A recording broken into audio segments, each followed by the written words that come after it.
Welcome back to NUICfootball.com. I'm Kyle, and we are headed to Week 8 right now. Week 7 definitely brought us some games that turned the tide on how we look at state rankings. It also brought us some differences in how playoff projections are turning to look out as well. But one thing that it did also bring is more stability to the playoff brackets.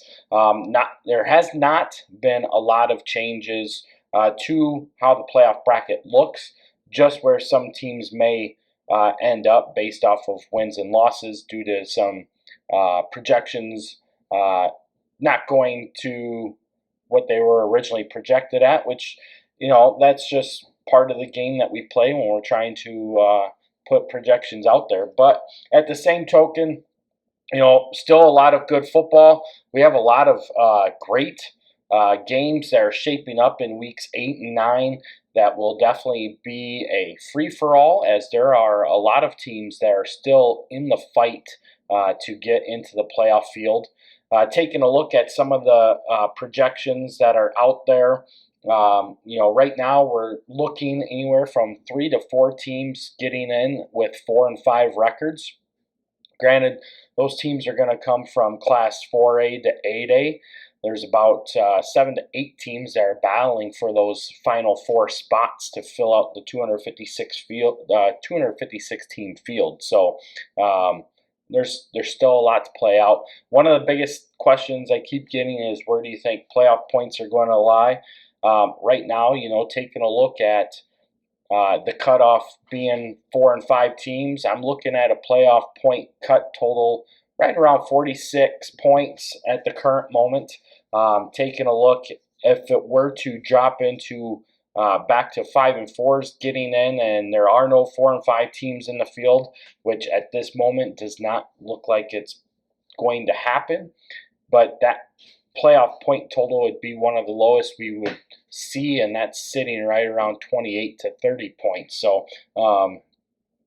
there's a lot of games still to be played, but the overall landscape of what the playoff field looks like is definitely starting to take shape. We're starting to see a lot of teams beginning to clinch playoff spots. A lot of teams that are already playoff eligible, and the likelihood of a lot of those teams that are playoff eligible getting into the playoffs is pretty much at 99% at this moment, as I do see all 5 and 4 teams currently getting into the playoffs. And that's one of the things that we talked about earlier this year. When you only have 491 teams eligible to make the playoffs, and 256 get in, you're going to see teams with losing records have a higher potential of getting in. I mean, it was just a couple years ago, playoff eligible teams sat at 513. So now we're down to 491, and some of that's due to teams falling out to go to 8-man. But a lot of it is there's still teams that are playing 11-man that have elected to sit out seasons due to low numbers, not having enough kids going out for football. And unfortunately, that's a reoccurring theme, it seems to be, around the state of Illinois. And it's kind of a sad look, but if you take a look at other sports across the state of Illinois, you're starting to see numbers go down there as well. Is some of that due to today's youth not wanting to play sports? Could be. Is it due to Illinois losing a lot of people to moving out to other states? That could play a part of it too. But in the grand scheme of things, participation levels in all sports seem to be going down, and it's not a good sign. Obviously, sports are there for a great ability to grow the abilities to learn how to lead, learn how to develop, learn how to work through adversity, learn how to work through a team, and they're all factors that help you out later down the road in life as well. So unfortunate there, but we'll keep moving on. Taking a look at some other things, one of the best fields that's really starting to shape out is the 8-man field. And if you've seen the projections, I've posted them out to our Twitter feed and our Facebook feeds. And, I've already had a couple of people that also like to play around with projections come back and tell me that they had the exact same 8-man playoff projection. So, if you take a look at that and everything holds serve and stays status quo, as expected, we're going to have a really fun and exciting 8-man playoff bracket, especially once we get into the quarters, semis, and state championship game. So, with that said, another class that's really starting to explode is Class 3A, and one of the biggest questions I'm getting is SHG Sacred Heart Griffin? Yes, it is. And are they falling into the 3A field? Very high probability. And of course, that's kind of taking the sales out of people's, or the wind out of people's sails, is they're taking a look at, man, Class 3A was already a loaded bracket, and now you're going to throw arguably one of the best teams in the entire state in that bracket. SHG was the Class 4A state runner-up just a season ago. The other thing that I get questioned on is, well, aren't there multipliers? Well, remember in 2020 we had a COVID season, there were no playoffs. Back in 2019, they started to change how they did a lot of things. So 2019, they took a 2-year average enrollment, and that became your enrollment for the next 2 years. And that goes on a 2-year cycle. Part of that, back when it was implemented, I said was due to the fact that 8-man football wanted you to have a 2-year commitment, and IHSA was lining themselves up to go to an area where they could line themselves up with 8-man football as far as enrollments are concerned, and the 2-year play-in period for commitment levels. That way they could potentially take it over, which is still not there at this moment. But there's still a lot of talks about IHSA taking the rights over to 8-man football and taking it further. With that, so now, 2019, your enrollment is based off of a 2-year average from the previous 2 years. So right now, our enrollments for 2021 and 2022 were the average enrollments of your 2018, or your 2019 and your 2020 school enrollments. With that, back in 2019, they also changed how you got into the multiplier bracket. It used to be if you were a private or non-boundaried school and you made the playoffs, you were hit with the multiplier. In 2019, that changed. You had to have at least 3 playoff wins. That's why we saw Aurora Christian fall into Class 1A. And actually, I think that was actually established the year before that, because they were in the 2018 playoffs still in 1A after making the playoffs the year before. So I'm pretty sure that one predated the 2019 cutoff point. But you had to have 3 playoff wins in a 2-year period in order to get the multiplier. Being that there was no playoffs in 2020, all you have are what you had in the 2019 playoffs. So there are only 4 teams in all of football that have multipliers established to them because they reached that 3-win playoff plateau. With that, you lost all the success factors because there was no playoffs in 2020. You couldn't have a team that won back-to-back state champs or got to state in back-to-back seasons in order to be success factored up. So what's that do? Puts a lot of your teams at their actual enrollments. IC Catholic is playing at a 323 enrollment, but last year they petitioned to stay in Class 3A. So when a team petitions, that petition's good for a 2-year period. So that's why IC Catholic is still in Class 3A this year. Their enrollment says they're 1A, 2A, right on the bubble, but they're going to be in 3A because they petitioned up last year. Joliet Catholic, last year's 4A state champs, also would be close to the bubble of falling into 3A right now with their enrollment at 613. They petitioned to stay in the 4A class. Sacred Heart Griffin, on the other hand, was last year's 4A state runner-up. Their enrollment's at 607. They have not petitioned to stay in Class 4A, so they will play where their enrollment takes them. Lombard Montini is the same way. Montini would be in the Class 3A playoffs if they were to qualify, which they won't. But if they were to, they elected to play where their enrollment took them, which was also Class 3A. So that's why we're seeing a lot of this happen. So yes, COVID is still playing an effect to how our playoffs are breaking out 2 years after the fact. So that's where we're at there. Obviously, 3A is definitely loaded. SHG falling in that field just makes it even worse yet. You take a look at the overall state rankings through Max Preps, and Sacred Heart Griffin is like the 6th best team in the entire state across all classes. So that gives you an idea of what a lot of these 3A teams are looking at. And obviously you got a lot of people that are very high on the talent level, and like they should be. The talent level of IC Catholic is also pretty top tier, as they return a lot of kids off of last year's team that lost to Byron in the semifinals. So a lot of good things to look forward to. There are some things that are upsetting fans that are paying close attention to how things are unfolding, and unfortunately, that's the way the draw is. IHSA elected to stick with their policies that they already had in place despite the COVID year, and that's where we're at right now as we look to close out the 2022 football season.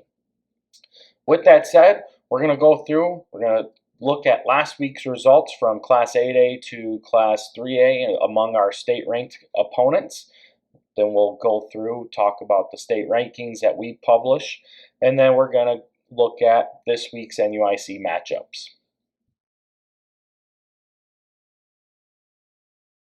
All right, Class 8A, the number 1 team, Milford-Cisna Park, took a double overtime loss to St. Thomas More, 34-26, to fall to 6-1. That definitely puts a whirlwind into everything that 8-man was looking at.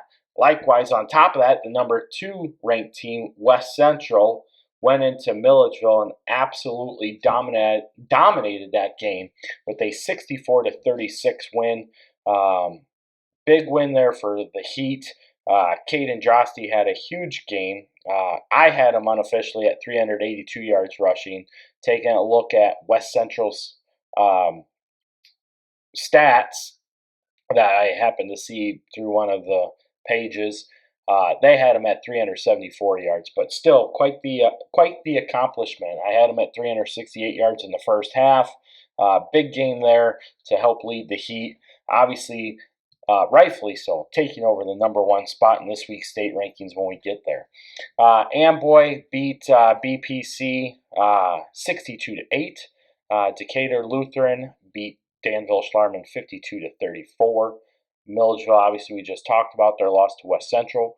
Polo beat River Ridge 60-14 to move to 5-2. Ridgewood improves to 6-1 with a 70-36 win over Williams Bay, Wisconsin. St. Thomas More, we talked about as well, upsetting Milford-Cisna Park. Hiawatha improves to 5-2 with a 60-20 win over South Beloit, and South Fork drops to 4-3 as they lost to Martinsville 27-0. The teams that were receiving votes last week, Pawnee improved to 4-3 with a 72-12 win over Metro East Lutheran. River Ridge got that loss to Polo that we talked about, and West Prairie improves to 4-3 as they beat Peoria Heights 49-26. Moving into Class 1A, you had the number 1 ranked team, Lena Winslow, beat number 10 in Class 3A, Du-Pec 44-18. Chicago Hope improves to 7-0 with a 64-0 win over Christ the King. Ridgeview Lexington improves to 7-0 as they beat number 12 in Class 3A, Eureka 21-7. Camp Point Central also moves to 7-0 as they beat Beardstown 36-28. At number 5 was Fulton. They improved to 5-2 as they beat number 10 ranked Forreston 30-28. St. Bede drops to 6-1. They lost to number 3 in Class 3A Princeton, 56-7. Marquette improved to 6-1 with a 52-0 win over Walter Christian. Tuscola lost to number 1 ranked St. Teresa in Class 2A, 38-7 to drop their record to 5-2. Anawan Wethersfield improves to 6-1 as they beat Stark County 34-13. Greenfield Northwestern improved to 7-0 as they beat Pleasant Hill 42-0. Of course, we already talked about Forreston losing to Fulton 30-28. Teams that received votes were Central A&M. They improved to 5-2 with a 42-0 win over Meridian. Aurora Christian improved to 4-3 with a 54-13 win over Elmwood Park.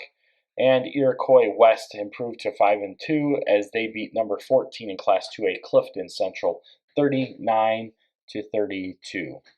In Class 2A, number 1 ranked St. Teresa stays on top as they beat number 8 in Class 1A Tuscola 38-7.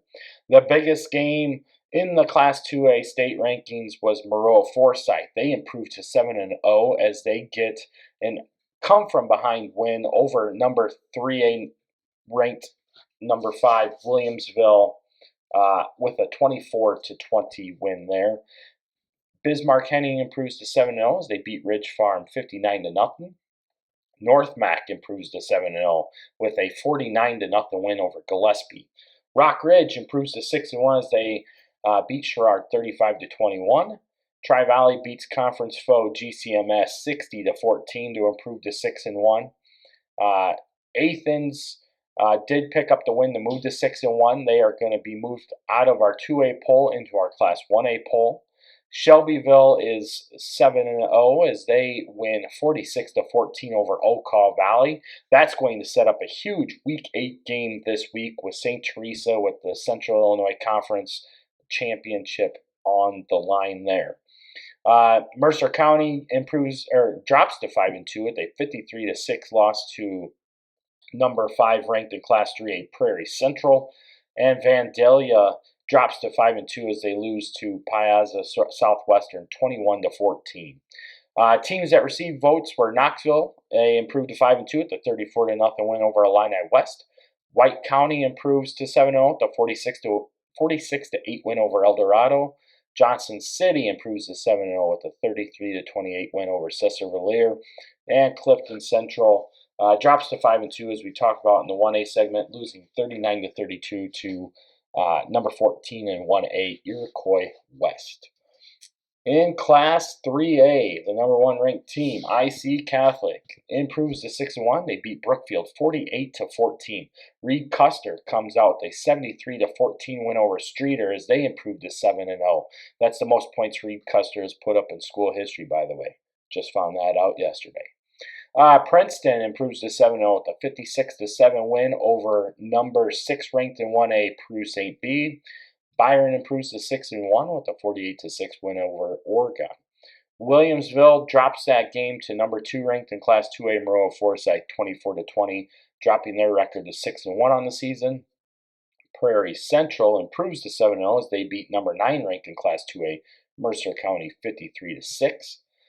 Wilmington improves to 6-1. They are going to move to our Class 2A state rankings this week. Mount Carmel improves to 7-0 as they beat Paris 47-14. Tolono Unity improves to 6-1 with a 53-14 win over Rantoul.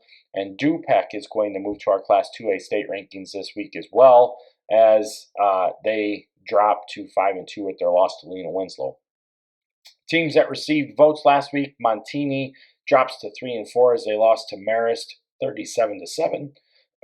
Eureka drops to 6-1 as they lost to number 3 ranked in Class 1A Ridgeview Lexington 21-7. And Seneca improves to 7-0, and they are also going to move into our Class 2A state rankings this week.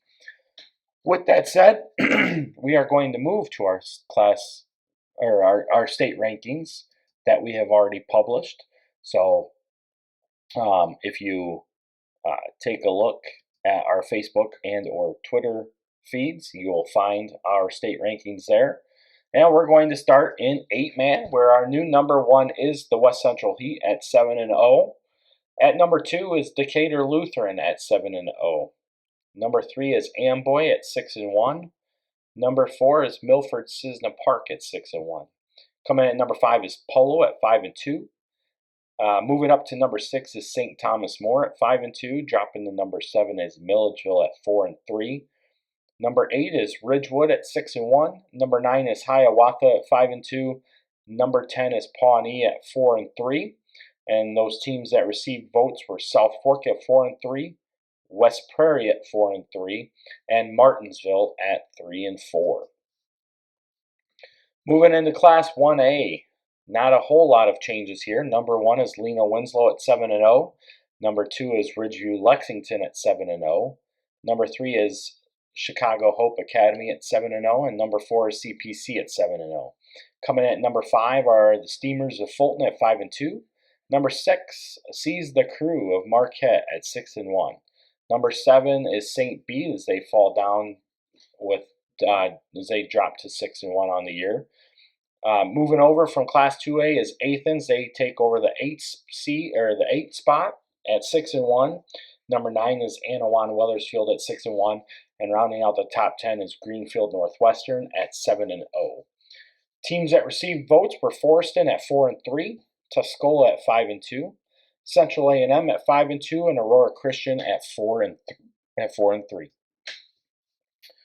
Moving into Class 2A, holding on to that top spot are the Bulldogs of St. Teresa at 7-0.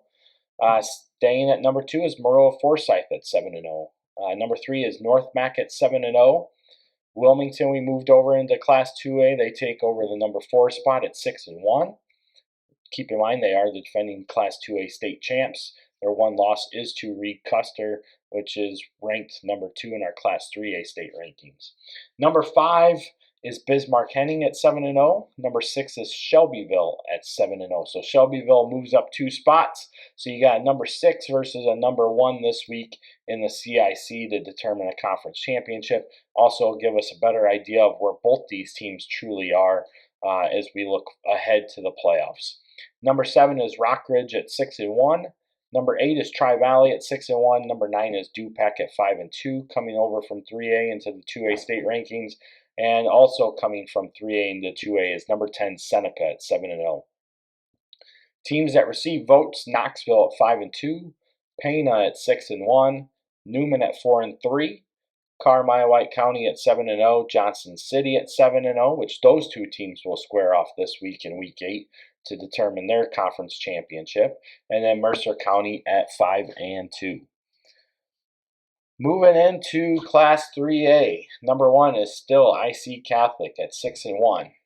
Number 2 is Reed Custer at 7-0. Number 3 is Princeton at 7-0. Number 4 is Prairie Central at 7-0.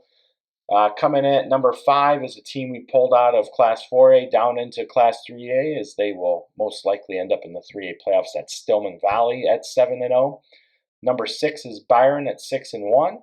Number 7 is Williamsville at 6-1. Number 8 is Tolono Unity at 6-1. Number 9 is Mount Carmel at 7-0. And rounding out the top 10 is Eureka at 6-1. Teams that received votes, we only had one. That is also a team that we brought over to Class 3A from 4A as they look to drop into the 3A playoffs.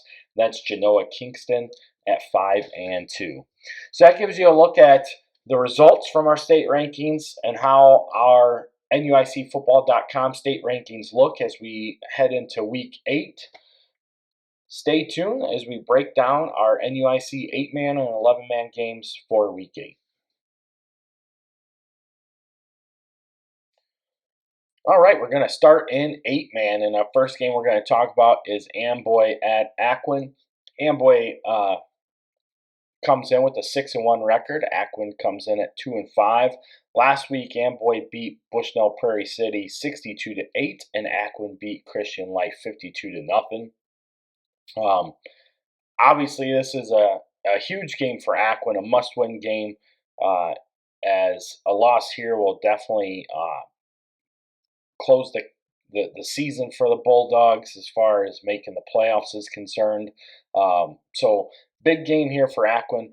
Unfortunately, you're taking on a heavy hitter in Amboy who, for the most part, has lived up to all projections and hype on the season, as they sit at 6-1.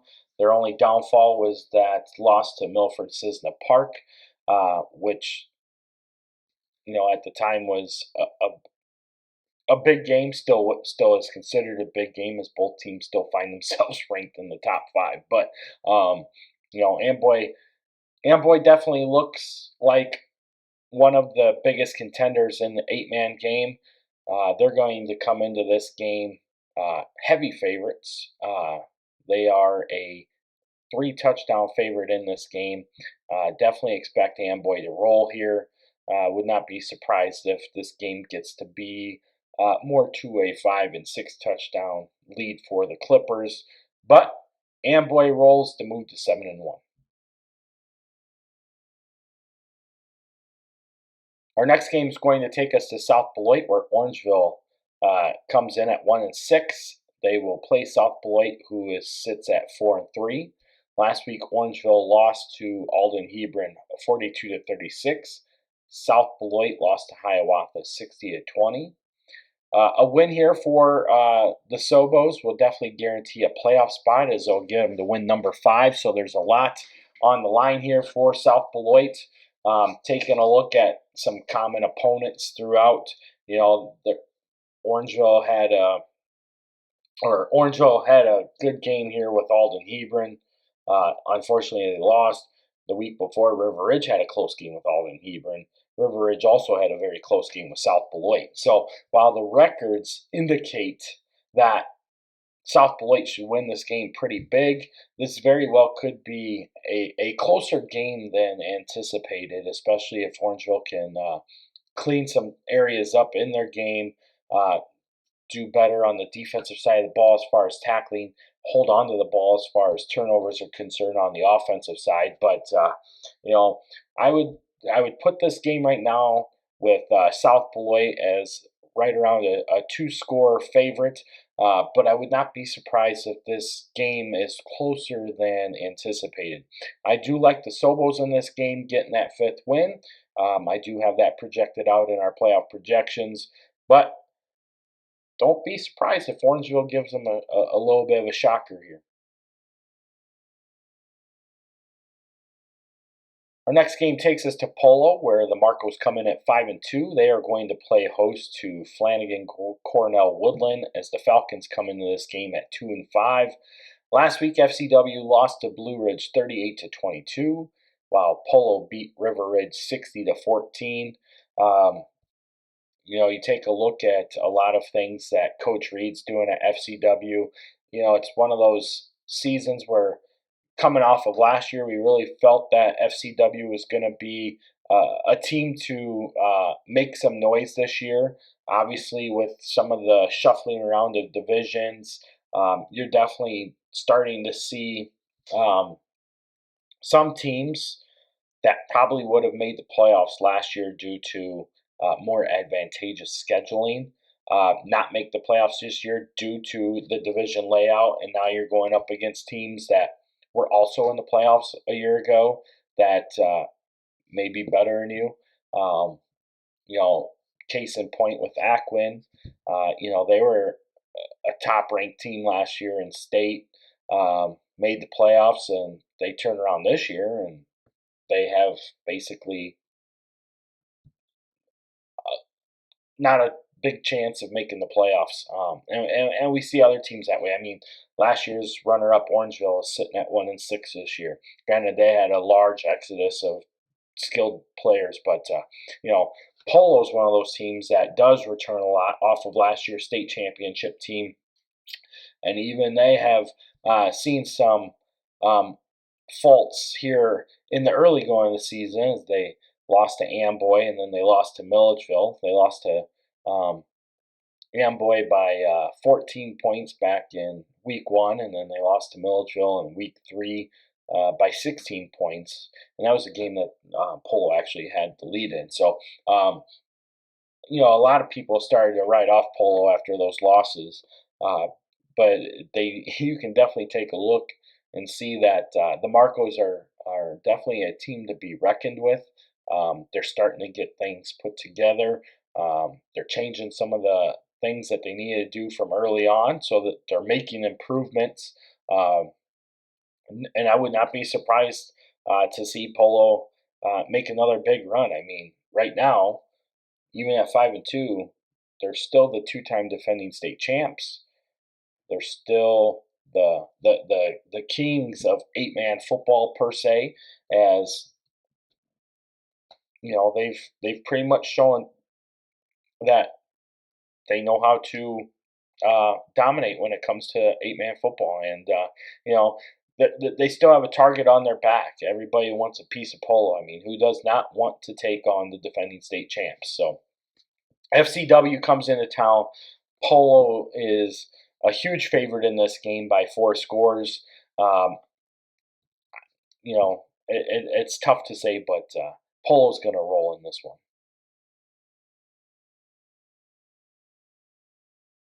Our 8-man game of the week takes us up to River Ridge, where the Wildcats enter the game at 3-4, and they are going to play host to Milledgeville, who enters the game at 4-3. Last week, Milledgeville lost to West Central 64-36. River Ridge lost to Polo 60-14. River Ridge needs to get a win to become playoff eligible. Getting that 4th win, an extra win, can definitely guarantee a playoff spot for the Wildcats. Obviously, Milledgeville comes into this game suffering a huge loss.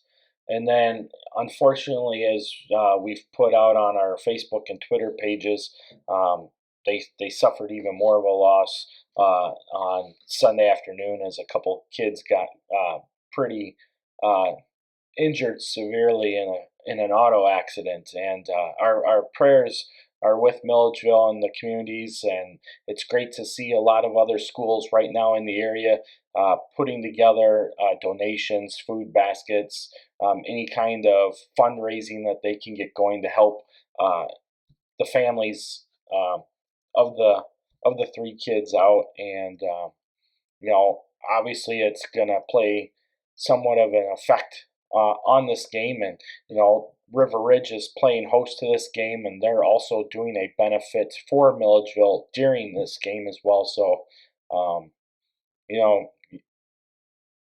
as a parent, as a fan, you never want to see families or kids go through stuff like this. So it's great to see a lot of the areas helping out here.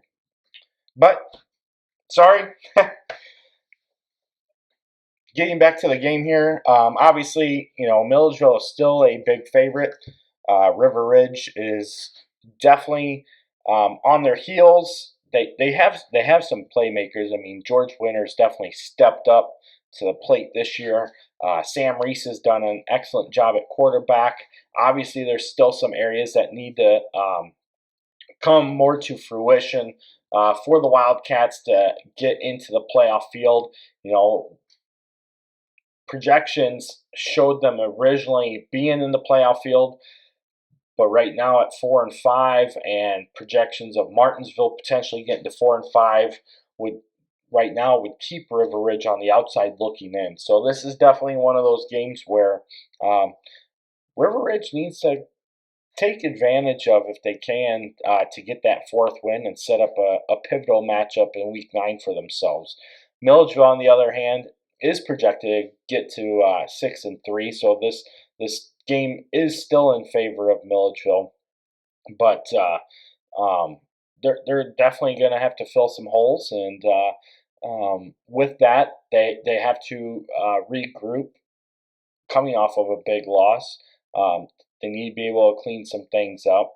Obviously, pass protection is going to be a huge focal point, and then on top of that, being able to utilize the speed, get to the edge, and cut off the outside edge on the run game is something that we're used to Milledgeville being really good at. And unfortunately, last week West Central definitely took advantage of that, as Drosty was very patient as he would get the ball on the option, let his blockers get out in front of him, and as soon as he turned the corner, there really wasn't anybody from Milledgeville that was going to get to him. No matter what angle they took, he would beat them to that spot, and down the sideline he'd go for the score. So a lot of long distance runs for Drosty in that one, which was fun to see as far as a fan standpoint. But if you're a Milledgeville fan, it was more of a disappointing thing, because you're like, come on, you know what's coming. Stop it, unfortunately, those are one of the things that, even if you know what's coming, an athlete can take over a game, and that's what Drosty did there for the Heat last week against the Missiles. Either way, in this game, Milledgeville still a 3-touchdown favorite in this game. You know, I'm going to go with the Missiles in this game. Obviously, playing on a lot of emotion can definitely lift spirits up. We've seen that in history over the past. When teams are behind the 8 ball, they find a way to make it happen. But it would be fun to, it's another big one for River Ridge as well. So this is gonna be a fun game to watch. If you can get to Hanover for this game, I would suggest getting there. I'll be there, so it'll be fun to see. Moving into 11-man, our first game we're going to talk about is Dakota at West Carroll. Dakota comes in with a 4-3 record. West Carroll comes in at 0-7. Last week, Dakota got that pivotal win over Galena, 30-7, in a win or go home type game. So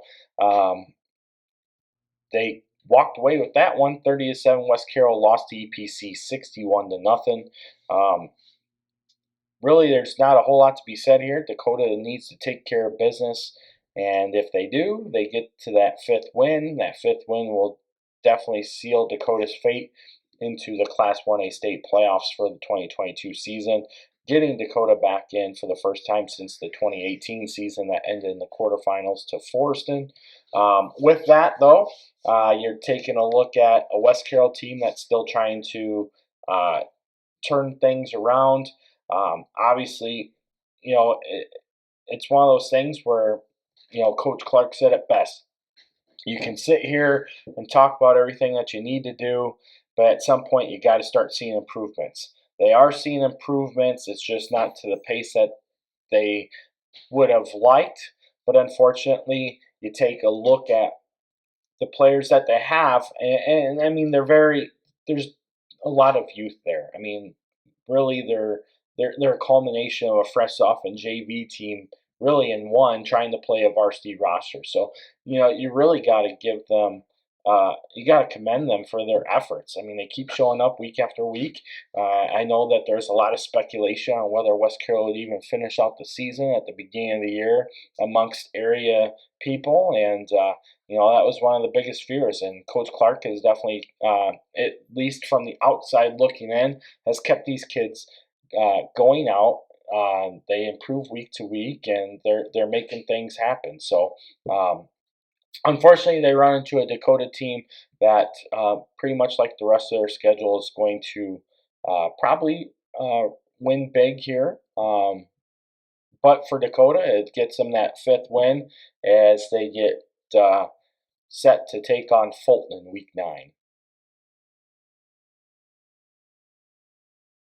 Speaking of Fulton, they are going to play host in our next game as they enter this week at 5-2, and they will take on EPC, who enters the game at 2-5. EPC beat West Carroll 61-0. Fulton beat Forreston in a thriller 30-28. At one point being down in that game 22-3 and making the comeback all the way around.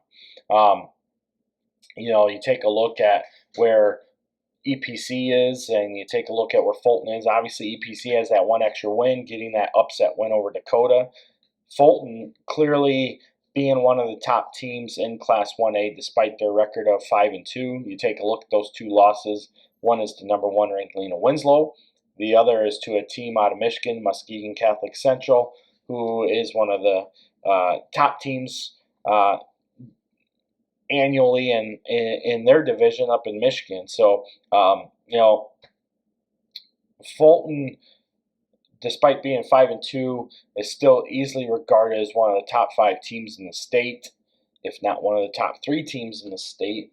They have proven that. Obviously, a close win over Forreston doesn't really put a stamp on that, but when you take a look at what we originally had Forreston at as well to start the season, they were definitely a top 5 team that we were looking at. And even though Forreston may be 4-3 right now, they're still a team that you don't want to overlook, because the way that they can move the ball, run the ball, they're going to create a lot of problems for a lot of teams, especially in this Class 1A field. So that really takes their stock at 4-3 and really drives that value up higher. I mean, you take a look at current models as far as rankings or ratings go, and strength of schedule, Fulton is, as far as teams with winning records, Fulton has the hardest schedule so far in all of Class 1A.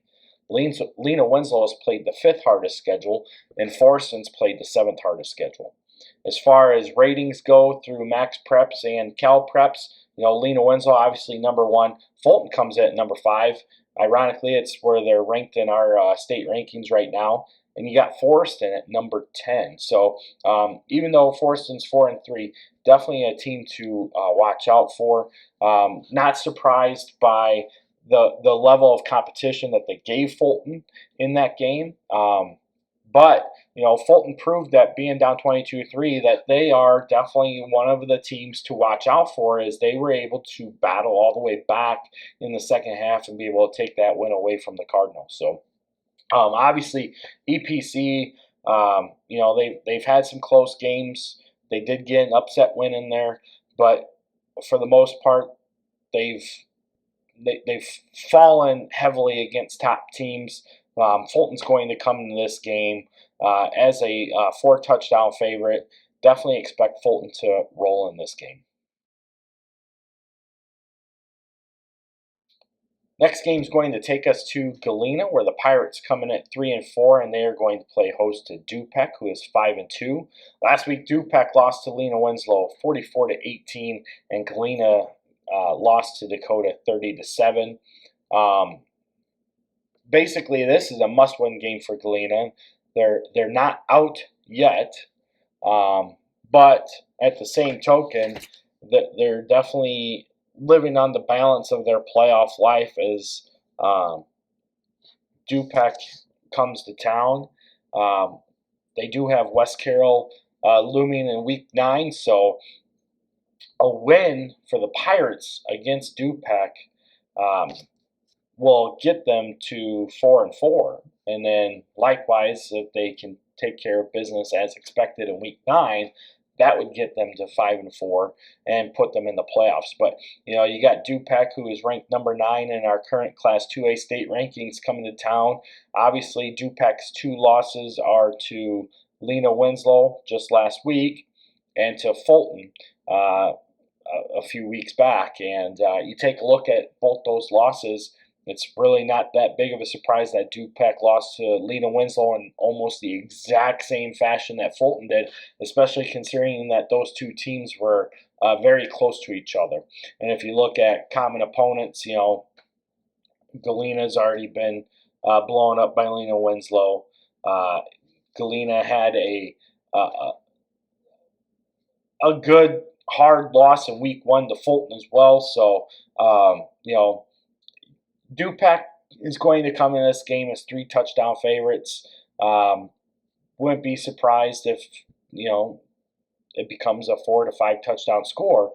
But Galena is one of those teams too that if they can get things going offensively with Sam Eaton at running back, John Wubin, I mean, his stats don't show it, but the kid is a baller, and he does throw a very good ball. And if he can get some accuracy in that pass game, I would not be surprised to see Galena hang around in this game for a while and give themselves an opportunity to take the Rivermen down.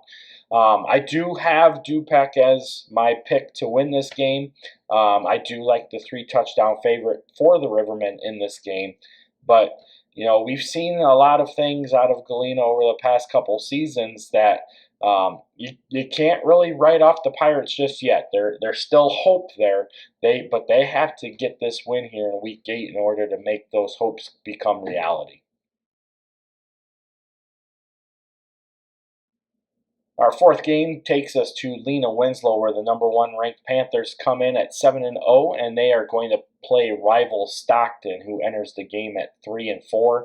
Last week, Stockton beat Fieldcrest 59-12 in non-conference play, and Lena Winslow basically took claim to the NUIC conference crown with a 44-18 win over Du-Pec. Obviously, Lena Winslow still has another big game coming up. This week, obviously, Stockton being a rivalry game. Stockton always tends to play Lena Winslow tough, it seems, in years past. And then they still have perennial rival Forreston looming, sitting there waiting in Week 9 as well. But, taking a look at this game, despite the closeness and the rivalries, Lena Winslow's going to come in this game as a 5-touchdown favorite. Obviously, it's no lost secret. The Panthers are winning games by an average score of like 40-some points per game, so it's pretty much averaging a running clock a game. They're averaging 53 points a game. They're on pace still to become the second highest scoring team in IHSA history if that can continue. As far as their scoring output is concerned, they've been doing exactly what everybody thought that they would do, and that's lighting people up. I mean, one of the cool things I've noticed out of this Panther team is, I mean, one, you can't dismiss their level of physicality. It's unreal, but one of the biggest takeaways I take out of this team is definitely their line play. I mean, you take a look at this team, and you can compare it to their 2010 and 2011 teams as far as how they come in and they want to smash mouth you in the face. They want to punch you in the gut, and they don't care. I mean, it's unbelievable, the level of play. And of course, you got a lot of people already talking, well, where does this year's team rank among all the other great Lena Winslow teams? Well, first I'll tell you that Coach Aarons would say you can't really compare one season to another. But on a fan's sake, you got to take a look at, players and everything else. Wow, this year's Lena Winslow team is doing great things. It's still too early to tell where they really stand as far as the great Lena Winslow teams. I mean, there's hard arguments, obviously, for the 2019 team. The 2018 team, despite the fact that they lost twice in that season and came up short of a state championship game. You have the 2017 team, you have the 2010 team, the 2011 team that was a huge favorite to win state and came up short, unfortunately, in that one, and that was due to an injury that they suffered. So, it's likewise, this Lena Winslow team is awesome to watch. There's a lot of talent behind it, but you don't want to see it happen, but you got to stay healthy. If you don't stay healthy, that can definitely change an outlook on how a team goes. And, with that comes with luck. And any good coach is going to tell you that you have to stay healthy and you have to have luck in order to be successful. So, as far as Stockton goes, Stockton, obviously, we've said it many times, they definitely have not lived up to the expectations that we thought that they would be. Maybe they're exactly where they should be at as far as how their season has gone. I mean, you take a look at the teams that they've played over the course of the season. They're sitting at 3-4, and those 4 losses are to teams that are definitely going to be making the playoffs. So, a couple of those games they could have gone their way. And they just didn't get it done. So now you got Lena Winslow this week, and you got Du-Pec next week. And here's a team that has their playoff balance on the line but they have to win out in order to get in, and the likelihood of that scenario happening is pretty far-fetched. So expect Lena Winslow to win big in this one.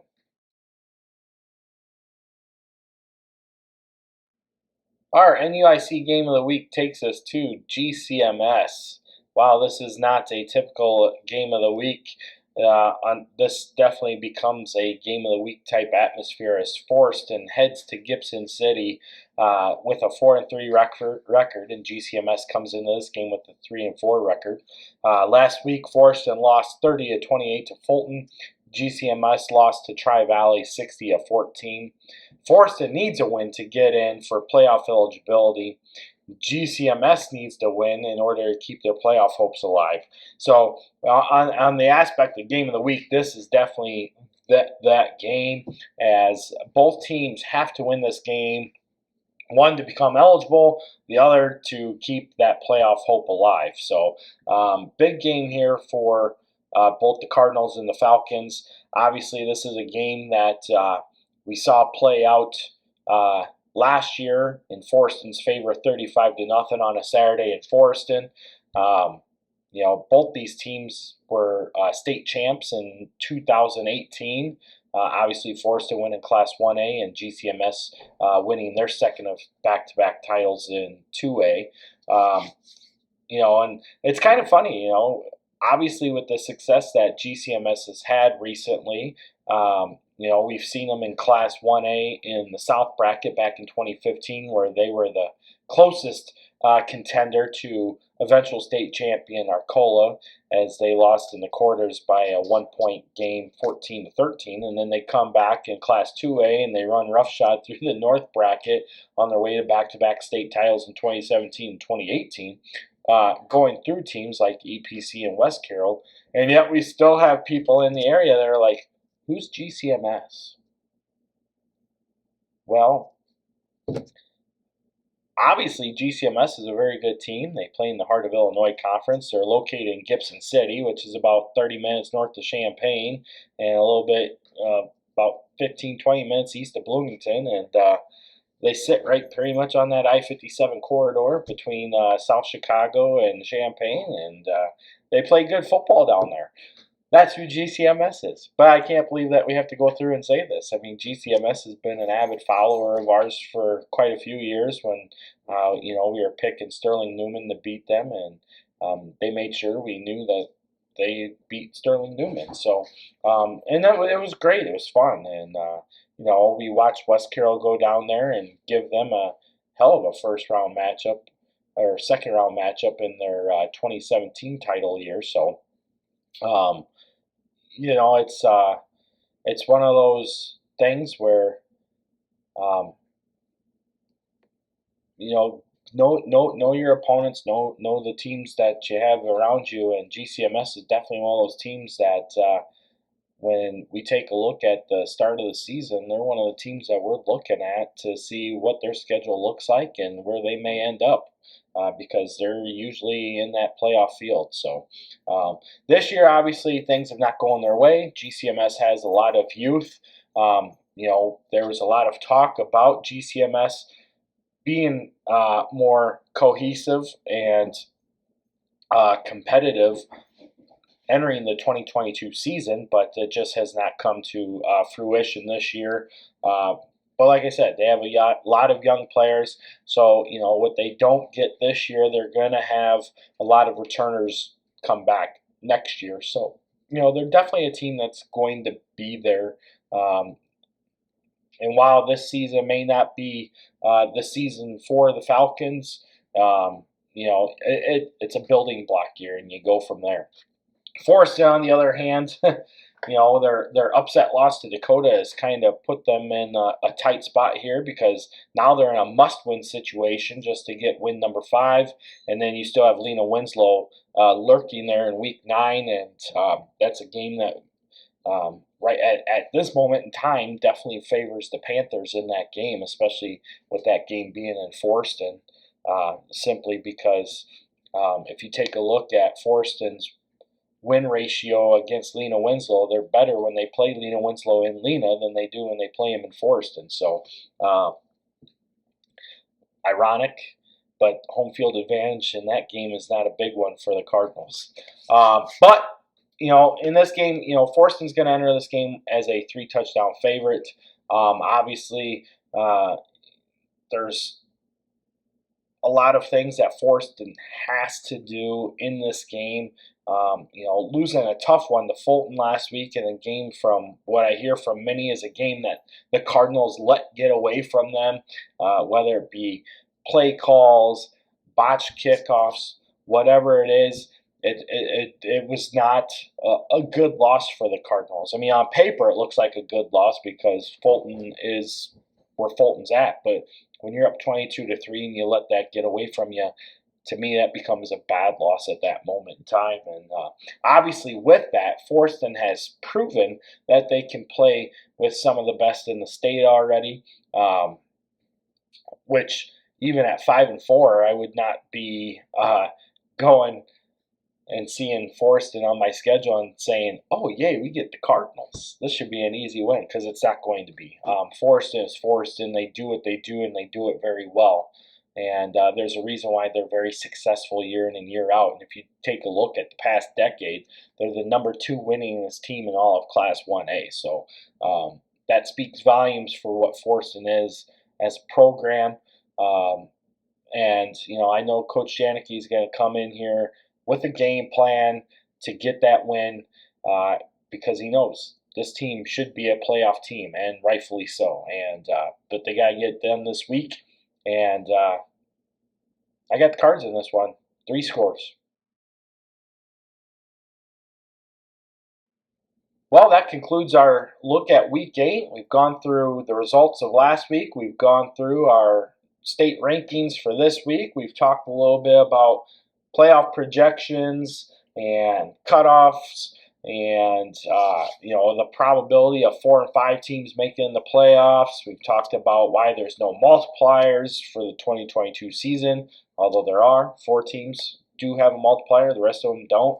That is back to the COVID year, but regardless, we still have a lot of big games that can change the landscape of what we have coming up here. Not a lot of changes really in Week 7. Like I said, most of it was just wins and losses, so it may have changed Team A from this part of the bracket down to this part. At the same token, as far as the teams getting in, there really was a lot of balance there, which is kind of odd to see this late in the season. But there's a lot of 3 and 4 teams lurking out there that very well could end up at 5-4 and turn this whole thing upside down yet. I'm trying to balance that out the best I can, giving you the best projections I have, taking a look at teams, opponents, wins, losses, common opponents, all that good jazz, and then projecting those games out to give you an idea who I feel will make the playoffs. Obviously, there's a couple things that are there. Right now I have the Class 1A cutoff at 316. I looked at Susie's today, and he's got the Class 1A cutoff at 321.5, which means he's got Shelbyville and Bloomington Central Catholic both coming into the Class 1A field. Likewise, we both have Class 2A up there around that 450, 455 range. And then I had Class 3A at 607 with Sacred Heart Griffin being the highest team in. He's got it at 613 with Breeze Central being the highest team in. So we're pretty much right in the ballpark with each other on where Class 1A, 2A, and 3A cuts are. It's just we have a little bit of a discrepancy on who we both see being in the field. But most of the teams that we have in the field are common opponents or common teams, which is usually the case. Obviously, when you get multiple people trying to do projections, one person may see this team winning and this team may see another team winning, and that's where it comes. So we'll see. Obviously, one of the teams I have in the Class 1A state rankings is Madison. I was asked, well, if they're 5-3, how are they going to get in the playoffs? Well, if all 5-win teams get in the playoffs, even at 5-3, they're still going to make the playoffs. They have enough games under their belt at 8, because you need 7 to make the playoffs. So 5 wins gets them in. It's that simple. But they do have to win this week against Anna Jonesboro. if they do not beat Anna Jonesboro this week. Madison's out, which means Shelbyville will move into my Class 1A projections next week. So I do have Madison in. Susie does not. That's one of our few discrepancies that we have, but we'll see how it all shapes out right now. Like I said, playoff projection, point total, we're looking at about 46 points for a 4 and 5 team to get in. Right now, there's 3 to 4 teams that have the probability of getting in at 4 and 5 to complete the 256 team field. Likewise, if we were to get to that 5-win level plateau again, where 5 and 4 becomes the cutoff, you're looking at a lower than normal playoff point cutoff, somewhere around 28 to 30 points. So a lot of things to take place here, but get out to the games, root for your teams. Week 8 is here. A lot of big games that are going to tell us where teams land in the playoffs, get us to more playoff eligible teams, which will more solidify our playoff projection as we move forward. Don't forget, next week on Saturday the 22nd, we will have our live playoff show where we're going to go through, talk about probable matchups that we see being big matchups across 8-man to Class 3A. Then we're going to review the brackets as they get released, starting at 8:05.